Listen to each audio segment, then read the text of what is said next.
Shalom, saudaraku yang dikasih Tuhan. Kembali di hari kelima kita mengadakan doa puasa untuk membebaskan setiap belenggu-belenggu dosa, supaya roh kita semakin kuat dan kita bisa membedakan roh pada akhir zaman ini.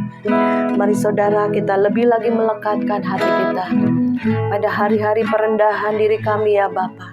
Pada saat ini kami boleh sama-sama datang di hadirat-Mu Tuhan. Minta mohon anugerah-Mu, kasih sayang-Mu, dan kemurahan hati-Mu Bapa, untuk melepaskan kami semua dari setiap belenggu-belenggu dosa, belenggu-belenggu kedagingan, belenggu-belenggu si jahat, dan belenggu-belenggu dunia ini. Biar kami semakin dikuduskan, dimurnikan. Biar hidup kami semakin berkenan di hadapan-Mu Bapa. Biar saat ini Bapa, Kau urapi kami semua Tuhan yang menonton YouTube ini juga Bapa. Biar kami semua mendapatkan kemerdekaan dari setiap belenggu-belenggu apapun. Terima kasih Bapa, kami mulai Tuhan hanya di dalam nama Yesus. Haleluya, amin. Mari saudara kita naikkan satu pujian. Roh-Mu yang kudus penuhiku. Roh-Mu yang kudus penuhiku, mengalir dalamku. Jiwaku tenang bersama-Mu dalam naungan-Mu. Roh Kudus-Mu, Roh-Mu yang kudus penuhiku, mengalir dalamku.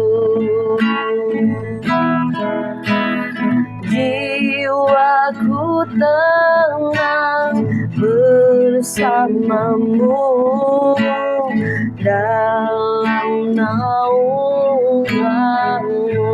Ku buka hati, ku buka hati untuk jamahan-Mu, berserah penuh di hadirat-Mu. Kau ambil alih seluruh hidupku di altar-Mu, menyembah-Mu. Roh-Mu yang hidup penuhiku, mengalir dalamku.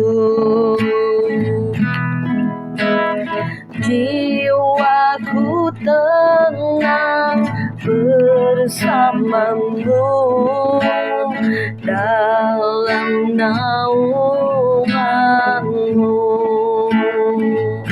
Ku buka hati untuk jamahan-Mu, berserah penuh di hadirat-Mu. Kau ambil alih seluruh hidupku di altar-Mu, menyembah-Mu. Ku buka hati untuk jamahan-Mu, berserah penuh di hadirat-Mu. Kau ambil alih seluruh hidupku di altar-Mu,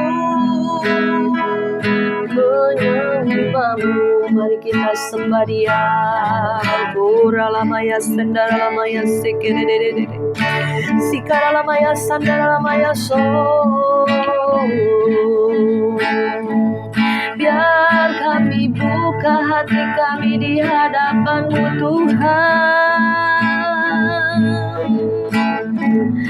Jamahlah Tuhan hidup kami. Biar Kau jadi pusat penyembahan kami. seluruh hidup kami berkenan padamu Tuhan.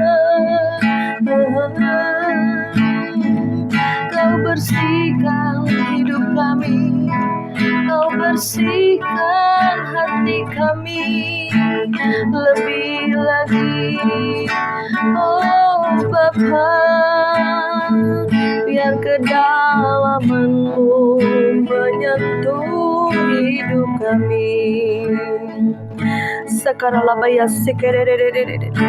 Biar Bapa saat ini kami berdoa di dalam nama Yesus Kristus, Kau terus memulihkan, membersihkan hidup kami Tuhan, sehingga bejana ke hidup kami menjadi bejana yang siap untuk Kau pakai menjadi alat kemuliaan-Mu di penghujung akhir zaman ini Bapa. Kami kuat di dalam roh, kami kuat di dalam jiwa, kami kuat juga Tuhan, tubuh kami sehat, kuat bersama dengan Engkau.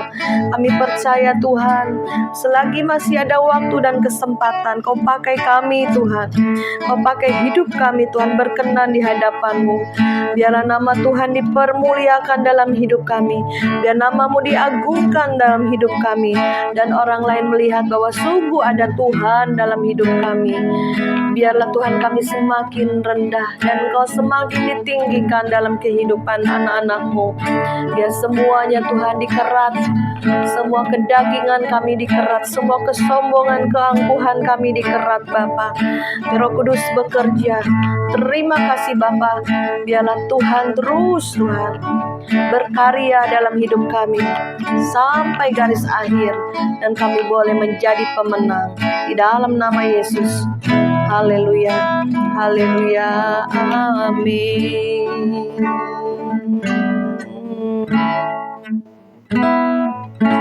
Puji nama Tuhan saudara.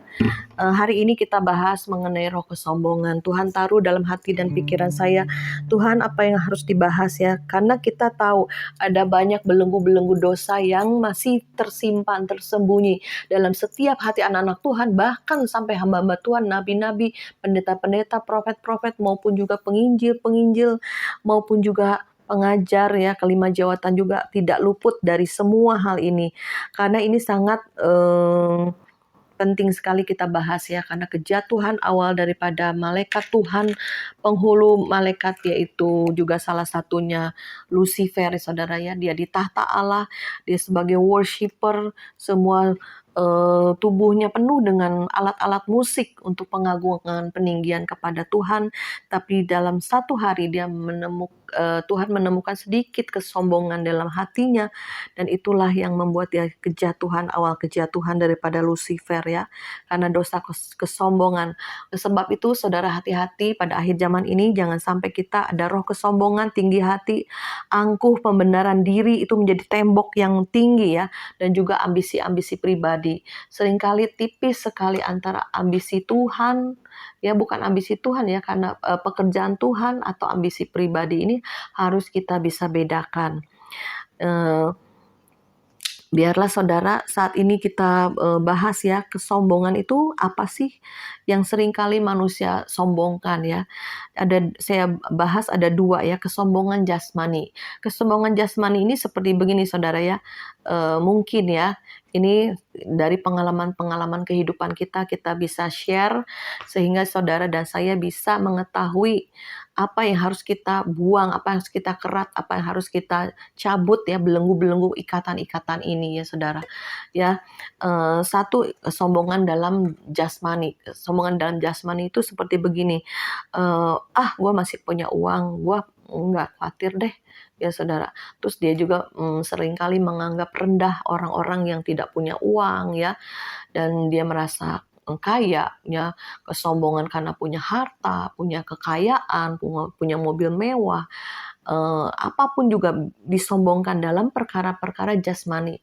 Seringkali orang dunia itu menilai seseorang itu dengan harta ya, sehingga itulah yang dikejar oleh manusia, dan manusia menjadi sombong ya. Setelah dia pencapaian yang dia lakukan itu membuat dia sombong kalau tanpa Tuhan. Jadi seringkali saya juga mengajar ya, menasehati orang-orang, teman-teman maupun anak-anak saya juga, ayo ya cari Tuhan, utamakan Tuhan, melekat pada Tuhan, andalkan Tuhan. Ya, supaya apa? Supaya engkau setelah mencapai kesuksesan ya, secara dunia, secara materi, sehingga tidak didapati hatimu sombong. Ya, jadi kita harus melekat sama Tuhan, dekat sama Tuhan, dan menyerahkan semuanya Tuhan. Ini aku punya harta, punya kekayaan, diberikan kekuatan untuk memperoleh kekayaan. Ada ayatnya ya di Ulangan. Itu karena anugerah Tuhan, karena pertolongan Tuhan. Ya, sehingga tidak bisa menyombongkan, nih gua pinter nih gua nih hasil kerja keras gua, nih gua nih. Jadi apa-apa jangan aku. Kalau akunya yang muncul itu berarti kesombongan, saudara. Ya seringkali kita melihat, mendengar orang-orang mempunyai kesombongan itu dari mulutnya, perkataannya, maupun bisa dari roh ke roh. Kita bisa tahu nih orang kok ada spirit yang berbeda ya, spirit kesombongan, ada ambisi-ambisi pribadi ya saudaraku. Jadi bisa karena jasmani. Nah, yang pertama karena harta kekayaannya. Dan saya juga pernah satu kali ya, ini satu peristiwa ya di mana saya punya teman, dia punya ministry. Nah, dia waktu itu ketemu di sekolah ya, di sekolahan. "Hey Maria, hey, gimana kabar? Baik," saya bilang gitu ya. Dan dia memang orang kaya ya. Jadi dia tuh lihat saya dari kaki sampai atas. Lihat lagi kaki saya sampai atas. Jadi menilai orang tuh dari fisik, dari hartanya, bajunya, pakaiannya, tasnya, apanya, sendalnya, apanya, saudara. Saya juga sampai bengong, kenapa saya nggak pernah dilihat orang seperti itu, saudara. Dari ujung kaki sampai ujung kepala, dilihat lagi sampai ujung kaki sampai ujung kepala ya. Dan saya juga diam, saya juga nggak ngerti nih orang kenapa, saudaraku ya. Nah itulah ya menilai orang sedemikian ya, mungkin secara fisik, mungkin ya saya sih orangnya kan sederhana aja ya, nggak branded-branded, nggak apa ya, sederhana dan juga biasa gitu ya. Ya itulah saudara, tapi matanya tuh mata kesombongan, saudara ya, dilihat dari mata mata saya kok dia kayak sombong amat gitu liatin saya sampai dari ujung kaki sampai ujung kepala, sampai ujung kaki sampai ujung kepala. Maka saudara ya hati-hati dengan orang yang kaya, orang yang merasa punya dan memandang rendah orang yang miskin, memandang rendah orang yang tidak selevel dengan dia, itu sudah kesombongan. Ya, apalagi sekarang ada kumpulan orang-orang kaya, tasnya branded, Hermes apa, mereka harus punya ya, tidak mau kalah ya, itu ada satu keangkuhan, kesombongan. Karena dengan itu mereka dinilai, oh hebat, oh kaya, oh luar biasa, sukses ya secara manusia. Itulah yang dilihat manusia. Pada akhir zaman ini iblis seringkali menggoda manusia dengan keinginan daging, keinginan mata, dan keangkuhan hidup. Nah ini hati-hati keangkuhan hidup saudara. Seringkali banyak orang jatuh di dalam dosa kesombongan ini. Dan juga ada juga orang yang kaya ya, dan dia seringkali menilai orang hanya dengan uang, gue bisa beres lah, nih pokoknya nih kasih suap polisi, kasih suap apa-apa uang, apa-apa uang, apa-apa uang. Dinilai semua dengan uang, saudara. Ya, membeli semua karena dia punya uang, bisa beli segala sesuatu, bahkan hukum pun bisa dia beli. Maka hukum bisa diputar balikan oleh orang-orang kaya sehingga dia sombong, apa-apa bisa gue beli gitu loh saudara. Nah pada satu titik dia mengalami masa yang sukar, pada satu titik dia mengalami penyakit yang tidak ada obatnya, uangnya yang ratusan miliar pun tidak bisa membeli kesehatan, tidak bisa membeli usia atau umur. Disitulah manusia ya baru sadar. Saya kemarin juga dapat satu video ya di mana di China ya itu kena sakit kanker, uangnya dihambur-hamburkan di lorong-lorong rumah sakit ya. Dia bilang tuh dokter tolong dokter, berapapun akan saya bayar ya, dengan uang nih. Dia merasa sombong, berapapun saya bayar, tapi dokter udah hands up, angkat tangan. Penyakit ini tidak ada obatnya dan engkau akan mengalami kematian. Disitulah dia menghamburkan semua uangnya, tabungannya, ya semua hartanya. Tidak ada gunanya, tidak ada artinya lagi, saudara. Ya makanya hati-hati dengan kesombongan. Jangan kita ini jatuh dengan dosa kesombongan, tidak akan masuk dalam kerajaan surga. Jadi kita di penghujung akhir zaman ini jangan sampai jatuh dengan dosa tinggi hati, angkuh, sombong, ada ambisi-ambisi, maupun roh-roh pembenaran diri. Oh, gue nggak salah, oh gue benar, oh gue begini begitu. Itu terus berdebat. Saya juga paling nggak suka orang yang berdebat. Saudara, itu ada satu kesombongan, ada satu merasa gue pinter, gue bisa lah.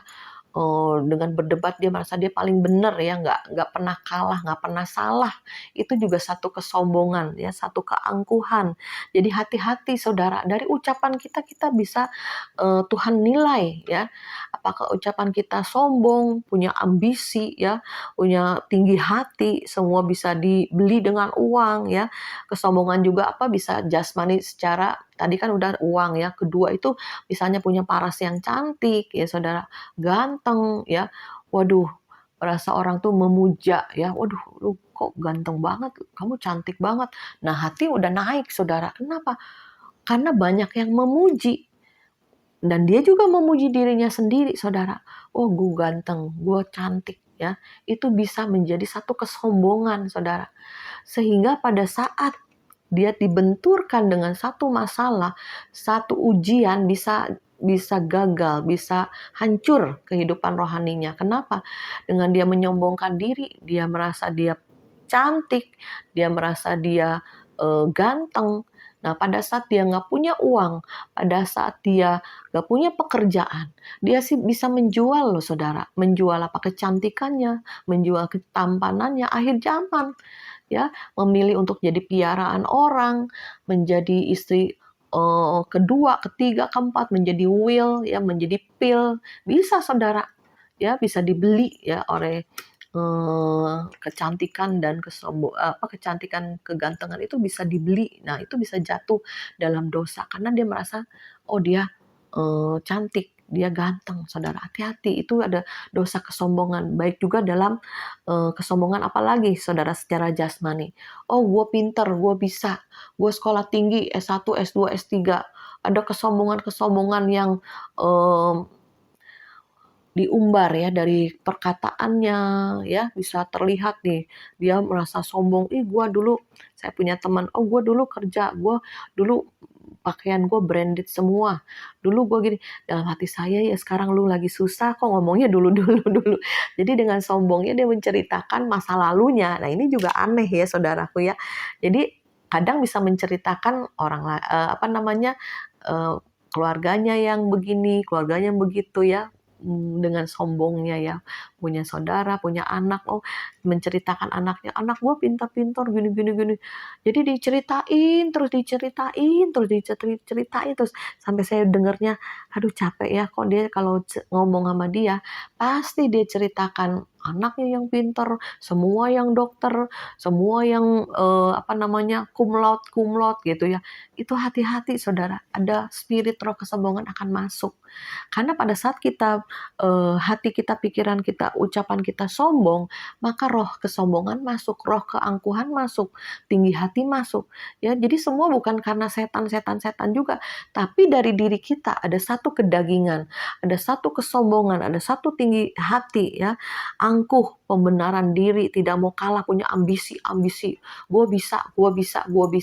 Nah, disitulah iblis masuk, roh jahat masuk ya.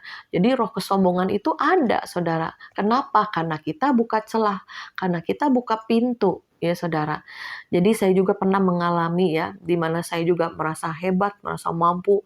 Ada kalanya kita ini, oh gue bisa lah, karena Tuhan berikan saya talenta, kepintaran ini itu bisa ya saudara. Sehingga timbullah hati ya. Ini kesombongan tuh masalah hati. Kadang orang nggak tahu, orang nggak melihat ya. Kecuali ada juga yang dengan omongannya yang menyombongkan diri kita bisa nilai dari ucapan dia. Tapi ada juga yang tersembunyi, kesombongan yang tersembunyi. Dia sombong dan dia bukan menyadari ya, maksudnya gini loh, oh gue bisa, oh gue mampu. Jadi langsung hatinya tuh sombong ya, saudaraku ya.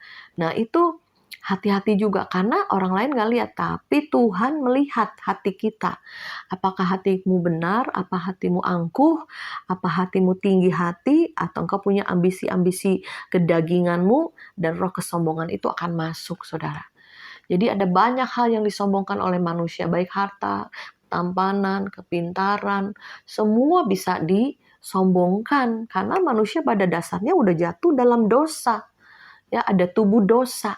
Nah, inilah yang akan menjadi bibit awal di mana kita harus kerat semua kedagingan, kita harus buang semuanya, dan kita ambil kerendahan hati, kita ambil roh yang taat, kita ambil Roh Kudus yang menolong kita untuk membuang, mengerat semuanya.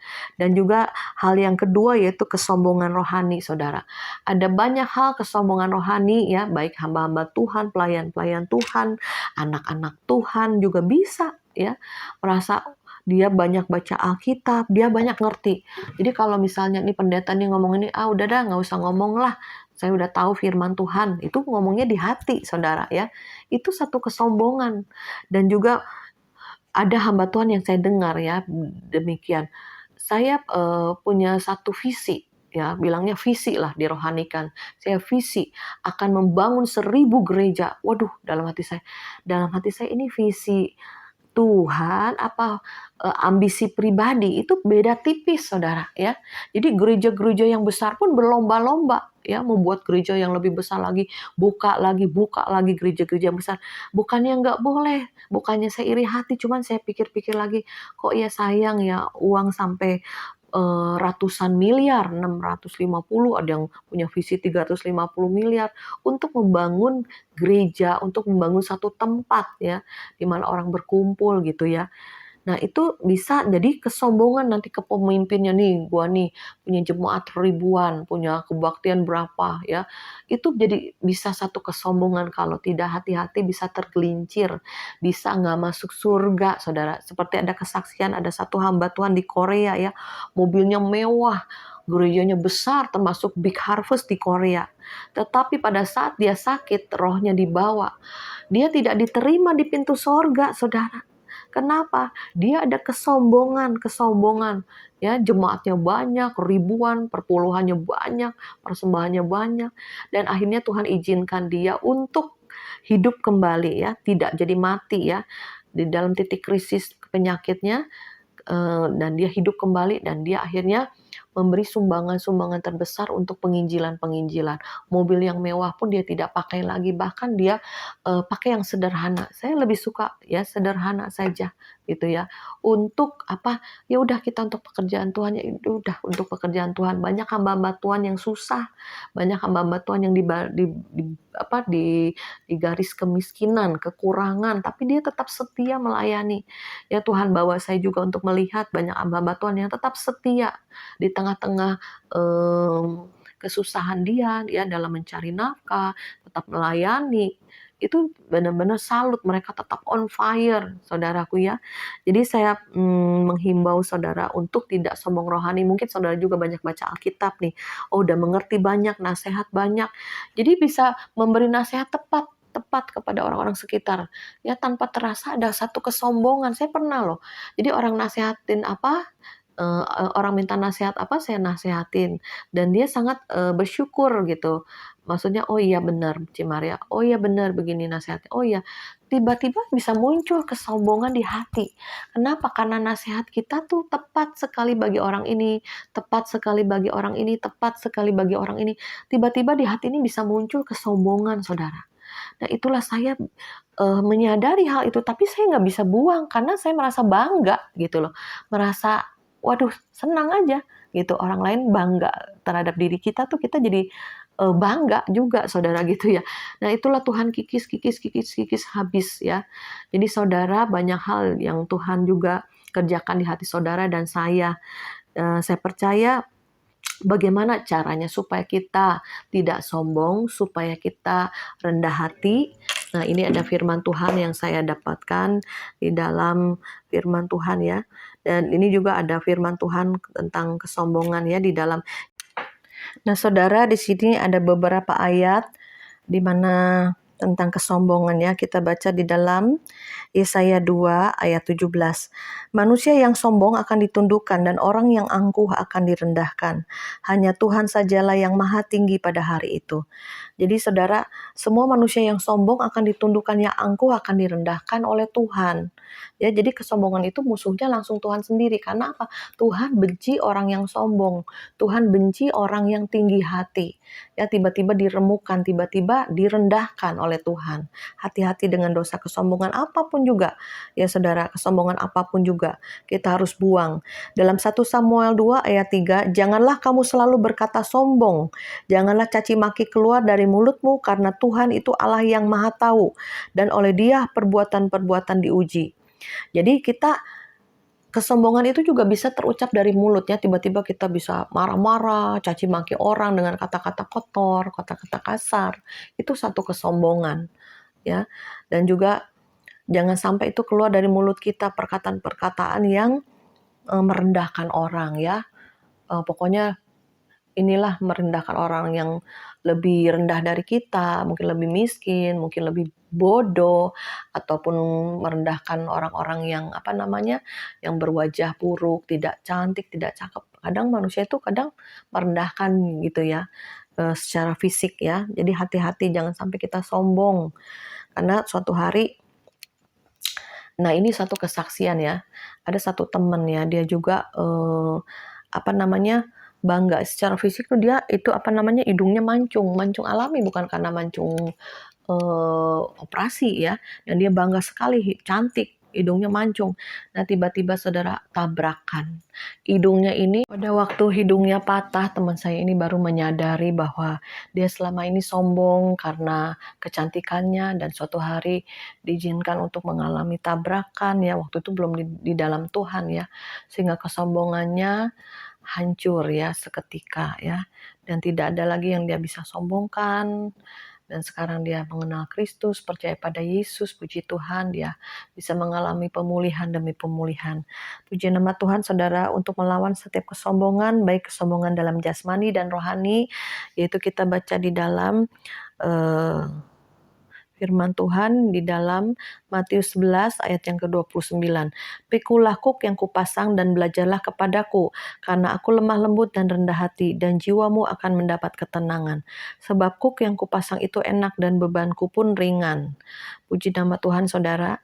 Jadi Tuhan izinkan berbagai masalah, penderitaan, ujian dalam hidup kita, cobaan, badai dalam hidup kita itu supaya kita rendah hati. Itu seperti kuk yang Tuhan pasang. Seperti ayatnya dikatakan, barang siapa ku kasihi, ku hajar, ku tegur. Kita orang-orang yang dikasihi Tuhan, supaya kita masuk dalam kerajaan Allah, diberikan hak penuh. Mari saudara, kita akan akhiri dengan doa. Biarlah kita pada saat ini belajar untuk melepaskan setiap roh-roh kesombongan dalam hidup kita. Kita percaya kita ambil hati yang tulus, hati yang murni, hati yang benar. Kita ambil jubah kerendahan hati, hineni harus ada selalu pada kita. Karena Tuhan kita adalah Tuhan yang sangat rendah hati. Dia bahkan mengosongkan dirinya, turun dari surganya yang mulia untuk menebus, untuk mencari kita orang yang berdosa. Tidak ada jalan lain selain Tuhan memasangkan kuk kepada kita. Di dalam firman dikatakan di dalam Matius 11 ayat yang ke-29, pikulah kuk yang kupasang dan belajarlah kepadaku, karena aku lemah lembut dan rendah hati, dan jiwamu akan mendapat ketenangan. Sebab kuk yang kupasang itu enak dan bebanku pun ringan. Jadi saudara, Tuhan kita adalah Tuhan yang lemah lembut, Tuhan yang rendah hati, dan kita belajar dari Tuhan. Oleh sebab itu Tuhan memberikan kuk dan beban supaya kita rendah hati. Kuk dan beban itu adalah masalah-masalah pergumulan dalam hidup kita. Pada saat ada tekanan, pada saat ujian, pada saat ada badai dalam hidup kita, disitulah kita akan menjadi orang yang rendah hati.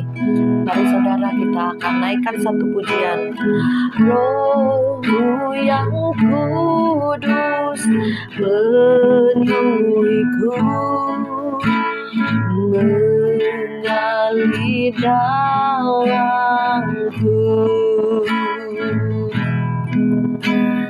Jiwaku namamu, datang urapiku.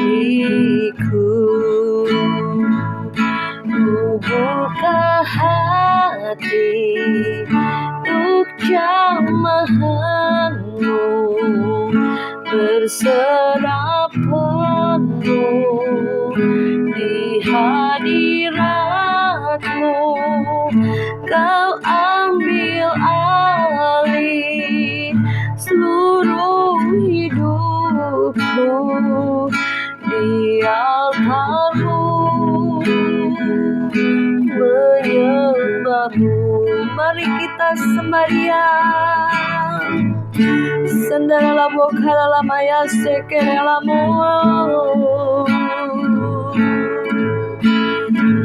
sekalamo kalamaya siyamo.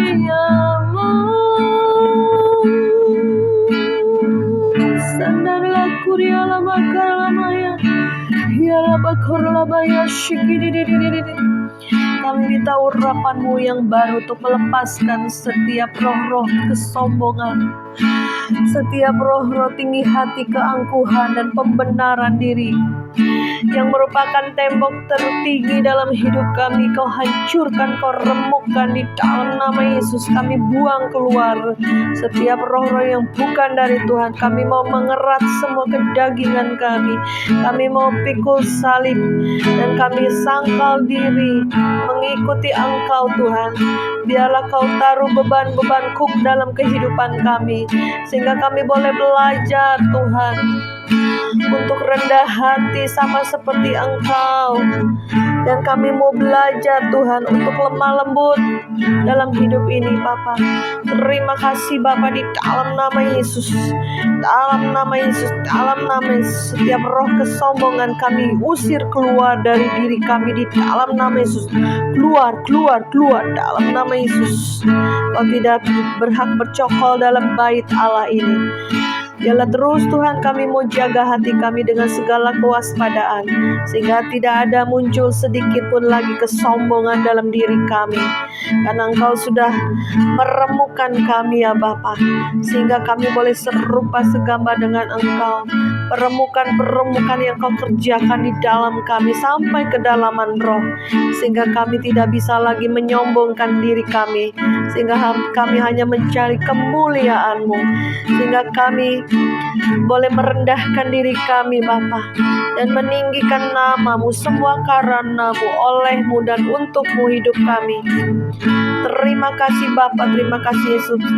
Biarlah setiap yang menonton YouTube Pas Agape ini, Tuhan, mengalami pemulihan-pemulihan, terobosan-terobosan, mengalami belenggu-belenggu yang dilepaskan, Tuhan, hari demi hari, Tuhan. Kami kuat manusia roh kami, dan menanggalkan manusia lama kami, dan hidup diperbaharui akal pikiran, akal budi kami juga, Bapa, sehingga kami boleh, Tuhan, menjadi 5 gadis yang bijaksana, yang menanti-nantikan kedatangan-Mu yang tidak lama lagi, Bapa. Di penghujung akhir zaman ini kami boleh kuat, dan kami mempunyai karakter Kristus yang mengalir dalam diri kami. Terima kasih, Bapa, di dalam nama Yesus kami mengucap syukur dan berdoa. Haleluya. Amin.